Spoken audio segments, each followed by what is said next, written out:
Michael's other great sporting passion is horse racing, and he and his family are often seen at his local Chester races. With rehabilitation in hand, Michael puts into action a long-held dream when he purchases a rundown dairy farm in Cheshire to convert it into a state-of-the-art racehorse training facility. It's early 2007 and Michael visits to see how things are progressing. We've got all the fittings and that to go into the boxes yet, but you know, the shower at the end needs to be done still. Yeah, and there's the water still got to be done here.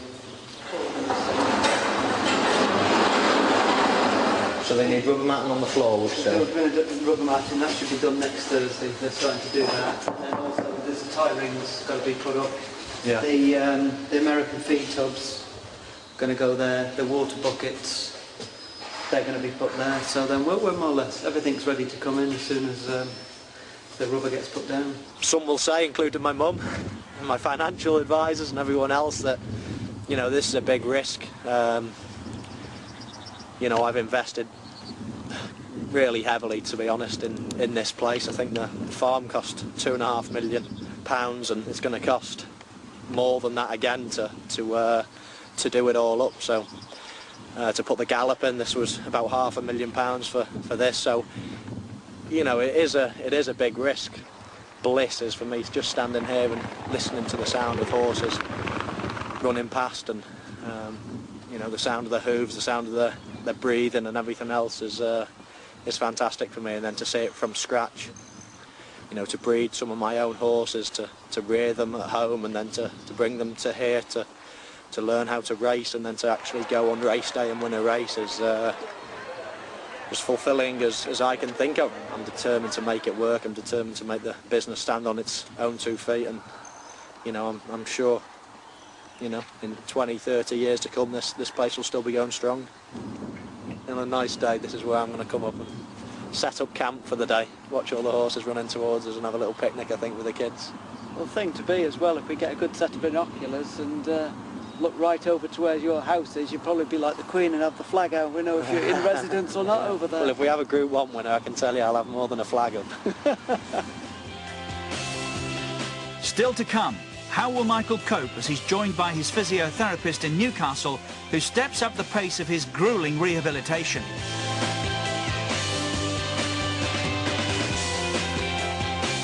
Will the stables be ready to receive the first of Michael's horses when he decides it's time for them to arrive?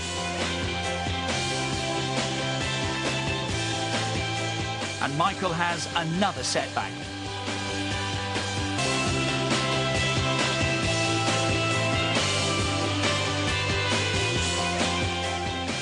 I've known Michael as long as I can remember, really. We actually lived just a few doors away from each other. Obviously when we were living with our parents. I mean, that was, well, we're talking infant school. We went to the same infant school as each other, the same primary school. We started the same high school, but then obviously he went to Lillyshaw for mid to end of his high school. So we lost touch there. And then when he returned, that's when we got together, sort of seriously, as it were, and been together ever since. Michael and Louise married in 2004 and are proud parents with 2 children, Gemma Rose and James Michael, who already share their passion for horses. Yeah. Right then, can we see these horses? Can we see Ettie's little boy? Come on then. Oh. Oh, watch your fingers, Jane. You know, it's mad. Both the kids have just taken such a shine to the horse. They've never been scared.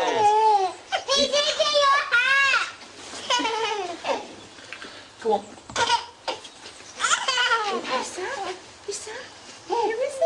Tell. Should we go and see the other one? The fast one. The champion. You hope. Nikki under pressure to train this one to be a good one. What do you think? Come on, Daddy. Come on, Daddy. Stop talking. Is he going to win? What does Gemma do when she's watching the races? Who do you shout? What jockeys do you know? Yes, you do. What do you shout? Come on! What's your jockey's favourite jockey? I'm not tired. Yes, you do. You love him. Who do you like? Frankie. Frankie and? Frankie. Franny. Franny, Frankie Dettori and Franny Norton are your two favourites, aren't they? Yes. Yeah, we like them. So they'll ride some of our horses, won't they? Have you told them what your new horse is called? The new foal? Rosie Jam. Rosie Gem. Yeah. The special horse is going to be a fast one, that, isn't it? Yeah. And then when she's finished racing, you're going to ride her, aren't you? Yes. We bought this house and this yard and whatever, you know, the house with the yard, and the whole purpose of it to start with was we didn't like the thought of our horses, once they've finished racing for us, going to the knackers yard basically. I don't know where they go, but we wanted to look after, you know, our horses. We've got my mum and my sisters and wife and everything is really into horses, so we like reschooling and rehoming them. Louise, my wife, is on the National Rehabilitation of Racehorses, of Thoroughbreds or whatever trust. She's one of the patrons of that, and we feel quite strongly about animals and loving animals and whatever. So it started off at just as homing. She had an eventer here. We've got my daughter's little pony here, and this is where our bloodstock's going to be in terms of where we breed from. So once these all shift up to the farm to race, we're going to bring our mares in that we breed at different stud farms around the country, and Louise is going to run that. It's now March and Michael commutes to his house in Newcastle to prepare himself for another gruelling day at Newcastle United's training ground.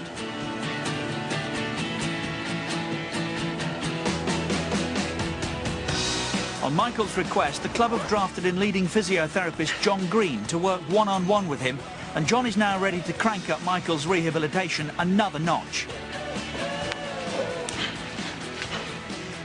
Right, get your weight on the outside of the foot. Good. Hold. For the camera. I don't know what you're talking about. I put everything into things when I do it, but if I get given the option to do it or not, then I can sort of go the other way and think, oh, you know, I'll do it tomorrow, and that's sort of my type of character. That's probably one of the weaknesses in me. But the good thing in me is that I knew I'd be like that, and I said to the staff at Newcastle, you know, I need someone one-to-one, because, you know, if you tell me to do 10 and then turn your back, I'll do 9. And I know that's in me. So, you know, I thought I'd be honest with myself, get someone there that's going to count every repetition that I do, and make sure he's standing there watching over me, doing the technique right. And I couldn't have asked for a better person than John Green to do that. Is this the work? Yep. You doing it? Yep.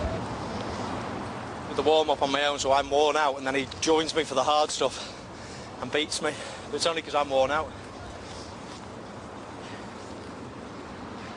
We got to the 4-month part of the rehabilitation. A repeat MRI scan was done, sent to the surgeon, Richard Stedman in America. He authorised it at that point it was okay to step it up. So at that point we started to get a little bit more functional, a little bit more aggressive, and the fun started then, didn't it? Loads of it. So 2 in going forward, 2 steps in, nice and quick. Same again.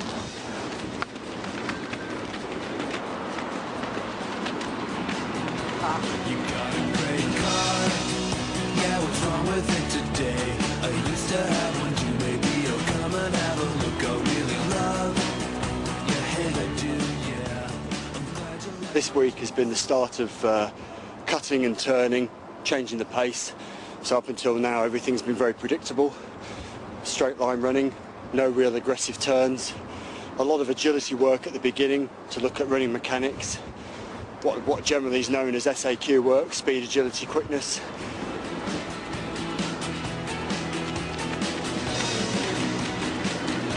Tend to work hard on Mondays, very hard on Tuesdays.